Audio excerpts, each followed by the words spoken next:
నా పేరు ఇర్షద్. నేను మున్సిపల్ కౌన్సిలర్ తాండూర్. ఫిబ్రవరి 20 తారీఖు నాడు నా భార్యకు నాకు ఒక చిన్న గొడవ జరిగింది. అట్టి గొడవలో మా బామర్దులు కొద్దిగా నేర్పేసి వికారాబాద్ జిల్లా ఉమెన్స్ పిఎస్కి వచ్చి చిన్న కాంప్లైంట్ ఇవ్వడం జరిగింది. ఆ కాంప్లైంట్లో నన్ను కౌన్సిలింగ్ చేయకుండా ఒక్కటే రోజు ఇచ్చిన కాంప్లైంట్ 26 తారీఖున ఇచ్చిన కాంప్లైంట్ అదే రోజు కేసు బుక్ చేయడం జరిగింది. ఇక్కడ అదే రోజు కేసు బుక్ చేసి నన్ను పిలిచి అవమానకరంగా మాట్లాడేసి నానా తిట్లు చేసి తిట్టి నిన్ను కౌన్సిలర్ పదవి నుంచి ఊడగొడతా అని చెప్పేసి నన్ను బెదిరించి ఇలాంటి మాట్లాడడం జరిగింది మేడం. మాట్లాడిన తర్వాత నేను వెళ్ళిపోవడం జరిగింది. వెళ్ళిపోయిన తర్వాత మళ్ళీ మార్చి 16 తారీఖు నాడు నన్ను పిలిచి 41 CRC నోటీస్ ఇవ్వాలి నీకు, మీ అందరు 6 మంది పైన కేసు బుక్ చేశారు. మా అమ్మ నాన్న, మా 2 చెల్లెలు, నా పైన, మా తమ్ముని పైన. మా అమ్మ నాన్న ముసలోళ్ళు ఉంటారు, వాళ్ళు వేరే ఇళ్ళలో ఉంటారు. నా పెళ్ళి 18 సంవత్సరాలు అయింది. నేను ఇంట్లోకి వెళ్ళి ఎలాగై 13-14 సంవత్సరాలు అయింది. వాళ్ళకు నాకు ఎటువంటి సంబంధాన్ని అలాగుంటా, అయినా వాళ్ళ మీద దౌర్జన్యంగా కేసు బుక్ చేసి వాళ్ళకు కూడా ఇబ్బంది పెట్టడం జరిగింది.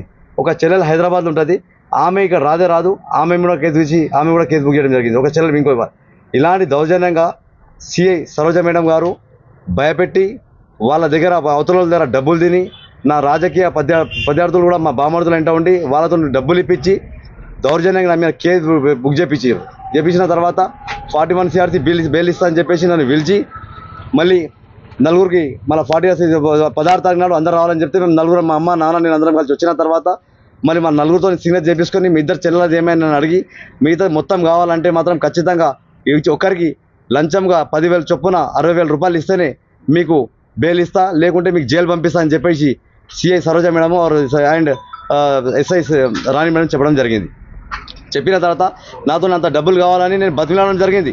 అయినా ఆమె ఒప్పుకోకుండా నన్ను బలవంతంగా నన్ను టార్చర్ పెట్టి డబ్బులు కావాలని చెప్పి లాస్ట్ 40,000 రూపాయలకు సెటిల్మెంట్ చేసింది. 40,000 సెటిల్మెంట్ చేసి 20,000 రూపాయలు క్యాష్ తీసుకొని మళ్ళీ ఒక 20,000 మళ్ళీ తొందరగా 28 తారీఖు నాడు లోక్ అదాలత్ ఉంది, కేసు క్లోజ్ చేస్తా, తొందరగా తీసుకోవాలని చెప్పి నన్ను లంచం డిమాండ్ చేయడం జరిగింది. అయితే జిల్లాలో ఒకటే ఉమెన్స్ పిఎస్ ఉంది. ఒకటి వికారాబాద్ టౌన్ కానీ, తాను టౌన్ కానీ, పరిగి కానీ, కొడంగల్ కానీ జిల్లాలో ఒకటే ఉమెన్స్ పిఎస్ ఉండగా ఎంతోమంది జనాలు ఇక్కడ వస్తుంటారు.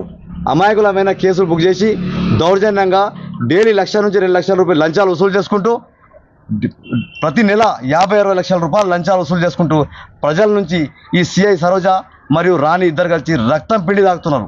ఇలాంటి అధికారులపైన కఠిన శిక్షలు కావాలి. ఇంకో ఆఫీసర్ ఇలాంటి పని చేయవద్దు. నేనేమంటున్నా అంటే వీళ్ళు మాత్రం మీరు అవసరం ఉంటే ముఖ్యంగా వికారాబాద్ టౌన్లో కూడా తెలుసుకోవచ్చు.